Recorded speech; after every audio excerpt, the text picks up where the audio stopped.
China's private sector debt, which includes family and company debt, has almost doubled in proportion to GDP since 2008. It's risen to about 224% from 112% in 2020. Contrarily, that ratio has significantly decreased during the same period, going from 168 to 160% in the United States. China's history has evolved into one of extreme debt dependence. Let's get into the detail.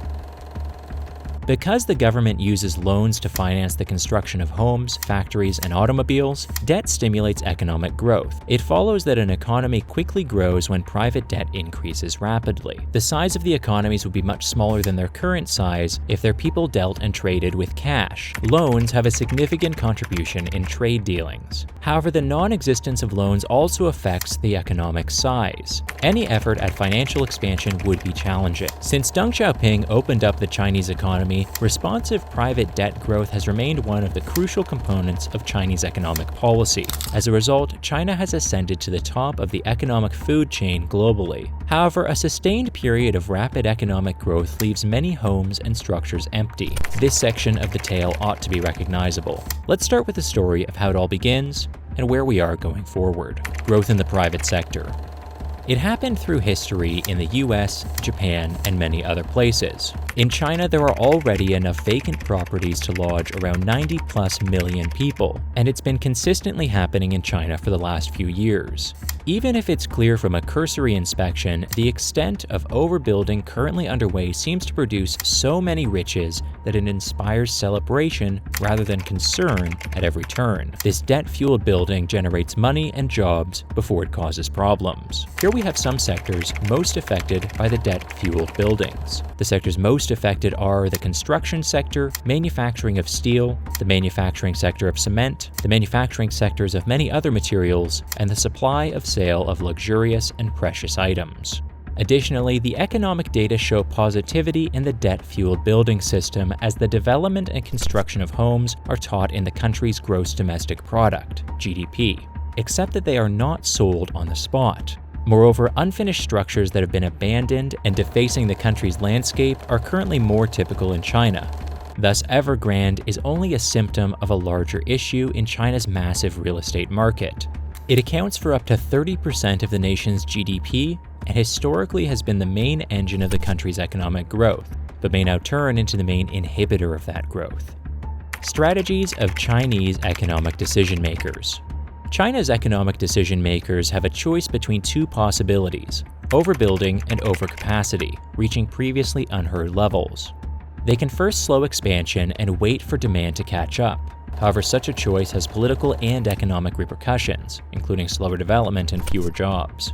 Anyone doesn't look good when growth is sluggish. As an alternative, policymakers can continue to support growth while the private debt is high. However, this will result in more vacant homes and push back the final reckoning to later on. Private debt. Private debt accumulation and overcapacity expansion observed in China would have resulted in a banking crisis long before, as it did in Japan in 1998 and the US in 2008. However, China is unique from other nations in one crucial respect. It owns or controls all of the vital elements of its economy. It's simple for the banks to continue lending to a business that has already racked up a lot of debt. Therefore, it can manage the debt, surplus output, and other components of the economic crisis much better than Japan or the US. Evergrande is in. Evergrande has been outrageously overleveraged for some time due to Beijing's government and regulators' stated desire to limit the leverage of corporate borrowers, particularly real estate developers. But it's only now that the circumstance is beginning to produce issues for the businesses. The COVID-19 outbreak, which made the vulnerable position of developers like Evergrande much more visible, and the real estate bubble, which raised home costs above levels that most residents could afford, contributed to the decision to address this issue. Beijing has always issued warnings on excessive amounts of private debt, so this inclination towards moderation is nothing new. However, there is a built-in contradiction because the government wants to develop the economy, create more and better employment, and surpass the size of the US economy. Beijing has always finally eased limitations on private sector debt growth, since doing all of this requires debt growth. Beijing's approach seems different because it has been considerably more targeted. For real estate developers, it has defined 3 red lines. For this strategy to work, there must be less short-term debt than cash on hand, a liability-to-asset ratio under 70%, and a net debt-to-equity ratio below 100%. Any company that crosses all 3 lines is not permitted to incur additional debt. It stops using the traditional real estate development strategy of obtaining more loans, borrowing more money, to pay off earlier debt. Chinese government stance. The Chinese government is aware of the situation. It is well aware of the problem, has been fighting it for years, and has gained valuable experience working with heavily leveraged behemoths during its recent serious debt crisis in 1999. Following Deng Xiaoping's ascension to power in 1978, China transitioned to capitalism and swiftly mastered using debt to develop a powerful country's economy.